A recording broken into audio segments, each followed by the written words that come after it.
Buenas noches, queridos suscriptores y personas nuevas que llegan por primera vez a este canal. El primero de los relatos no es una historia de suscriptores, es algo que me pasó a mí, a quien les habla, en su niñez.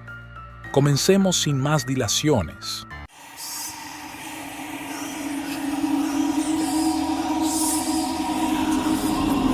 Bienvenidos a Ecos Paranormales. Justo después de un maratón de películas de Freddy Krueger, vino a mi mente esta experiencia que me parece había logrado reprimir por un buen tiempo.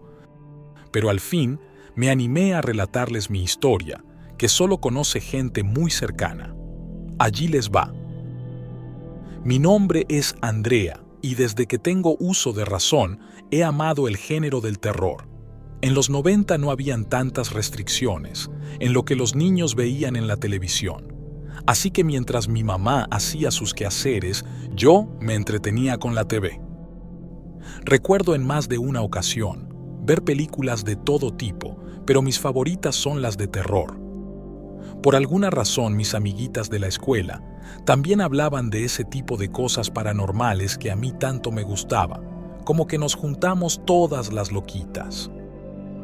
Yo solía enfermarme muy seguido de pequeña, dormía con mi madre y ella me cuidaba. Siempre me ponía un vaso con agua en mi lado de la mesita de noche y en las madrugadas prendía una lámpara de muñequitos que también tenía en mi mesita. Esa lámpara de vez en cuando me daba fuertes corrientazos, pero bueno, me gustaba. Una de estas noches en las que tenía bronquitis, me paré al baño y a tomar agua como de costumbre. En cuanto toqué el interruptor de la lámpara, me dio corriente y me pegué mi pequeño grito. Al instante, escuché claramente una carcajada, pero era como de una niña. Volteé a ver a mi mamá, pero ella estaba bien dormida. Me asusté y desperté a mi madre para que me acompañara al baño. Allí me lanzó un regaño por ver tantas cosas de terror y dijo que por eso estaba asustada. No le conté nada. Lo que quería era orinar y volver a taparme con las sábanas. Me costó volver a dormir. Sentía escalofríos. Al rato, sentí a mi mamá tocarme la cabeza. Me dijo que tenía un poco de fiebre, que estaba muy inquieta y que me calmara, si no, me pondría un supositorio. Por suerte, esa noche no pasó nada. Tengo 2 hermanos varones mayores que peleaban conmigo y me molestaban a más no poder. Hermanos al fin. Eran crueles con mis muñecas. No tenía ni una sola intacta. Bueno, ellos a veces también veían películas de terror conmigo, así que tenía yo ese ingrediente extra de sustos provenientes de ellos. Sin embargo, el mayor de ellos se encargó de explicarme a profundidad el origen de Freddy Krueger. Yo como niña solo percibía que se metía en tus sueños. Pero la explicación esa, de que Freddy había desaparecido a niños y todo aquello me traumó. Mi mamá me decía que no le hiciera caso, pero lamentablemente la idea se me había quedado fija en mi cabecita ingenua. Les conté a mis amigas del colegio y se nos ocurrió inventar una canción para protegernos de Freddy y el diablo. No recuerdo exactamente la letra, pero creo que terminaba con que el diablo no entrará en mí. Por allí iba la cosa. Llegó un fin de semana donde nos fuimos al monte a casa de una amiga de mi mamá. Habían otros niños. Recuerdo jugamos a las escondidas y yo no me escondía bien porque me daba miedo alejarme y perderme entre tanto monte. Anocheció y nos fuimos a dormir. Me había tocado dormir en un colchón en el suelo con mi hermana mayor. Como muchas noches, me dormí cantando la canción de protección que habíamos inventado.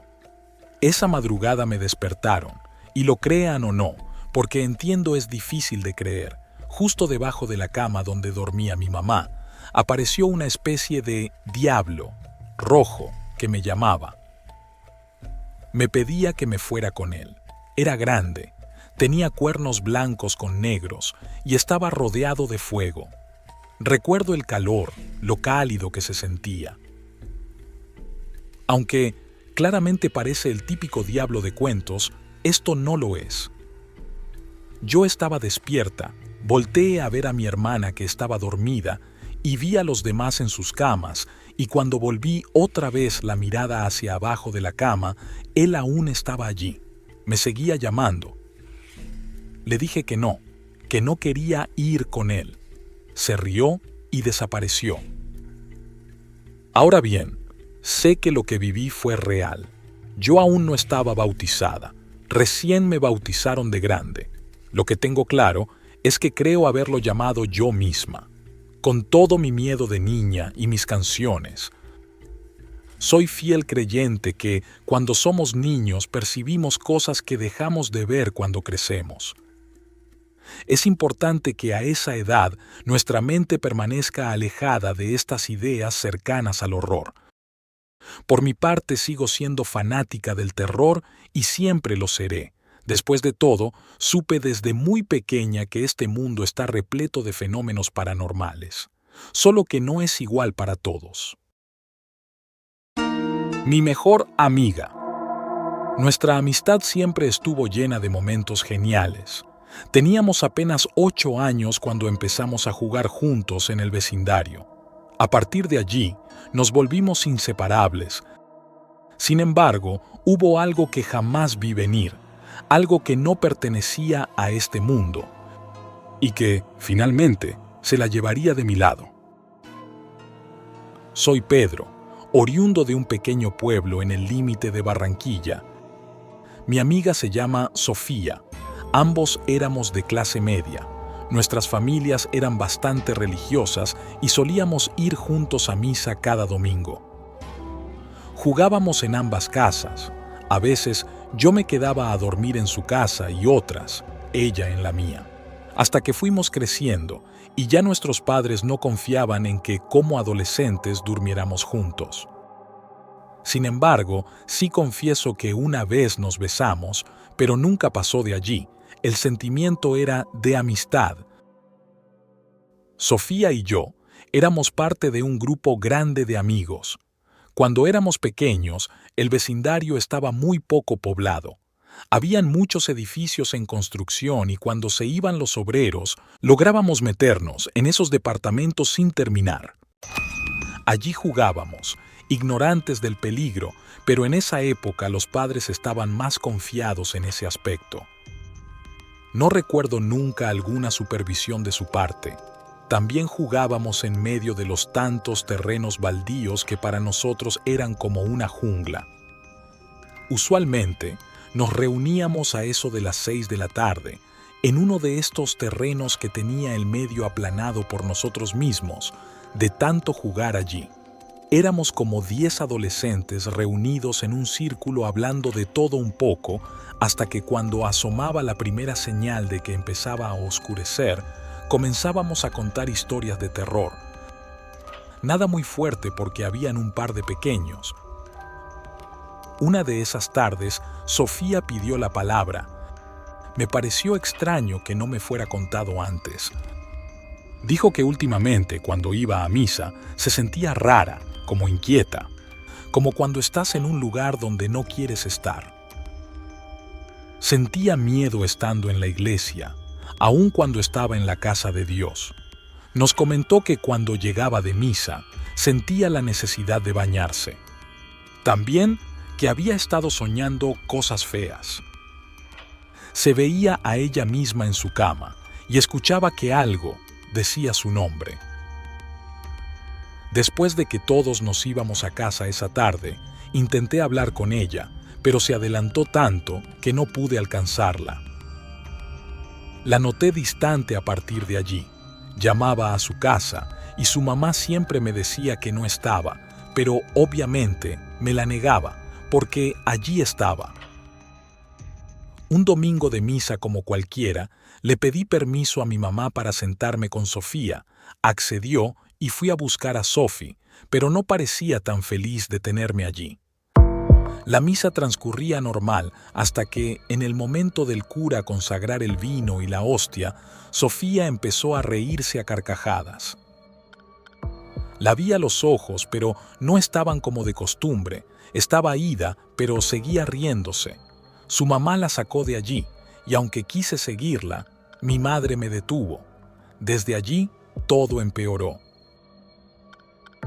Sofía dejó de salir a jugar en las tardes, dejó de asistir a su escuela. En su casa, solo nos decían que ella estaba enferma y que cuando mejorara, volveríamos a verla. Cuando en la iglesia empezaron a organizar días de oración por Sofía, supe que algo muy malo le pasaba. Mi mamá se sentó muy seria a hablar conmigo. Me dijo que creían que algo estaba tratando de poseer a Sophie. Me preguntó si habíamos jugado la Ouija o algo por el estilo, pero la verdad es que no habíamos hecho nada de eso. Pasó un tiempo y al parecer ella no mejoraba. Trataron con la iglesia, una psicólogo y más, pero nada parecía ayudarla. Me enteré finalmente que su familia se mudaría a la capital, a casa de un familiar.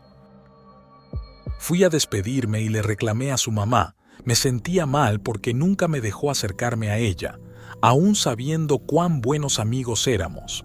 Su madre me comentó que siempre hubo una razón. Sofía le contaba que yo era parte de sus sueños. Ella me veía como parte de estos entes malignos que la acechaban, y no solo a mí, sino al resto del grupo. Creo que lo que sea que la había poseído, quería precisamente aislarla de todos. Ese día al menos le pude dar un abrazo a mi amiga. Estaba como sedada. Finalmente se mudaron y no volvimos a tener noticias de ella. A veces me pregunto si fue en uno de esos terrenos baldíos o edificios vacíos donde jugábamos que Sophie pescó algo que no debía. Se esparcieron rumores un tiempo después por el vecindario sobre que ella había acabado con su vida, pero nunca nada se confirmó. Hoy cumplo 40 años y al revisar mis mensajes de cumpleaños en Facebook, me encontré con una solicitud de amistad de Sofía Rivera. Aún no me he atrevido a aceptarla.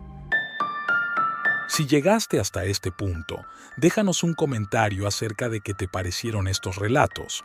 Si te gusta nuestro contenido, apóyanos con un like o compartiendo el video. Hasta el próximo sábado y dulces pesadillas.